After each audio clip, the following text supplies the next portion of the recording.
warahmatullahi wabarakatuh. Terima kasih untuk abang-abang yang telah bagi kami bantuan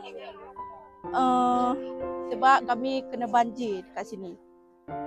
Terima kasih banyak. Bila kami tak dapat macam ni, kami tak tahulah macam mana. Tak tahu lagi. Tak tahu cakap lagi. Terima kasih banyak untuk abang-abang. Masih tapi kena banjir ni, banyaklah rumah hilang. Tak ada lagi. Kami butuh bantu. Tak payahlah banyak-banyak. Seikhlasnya ada.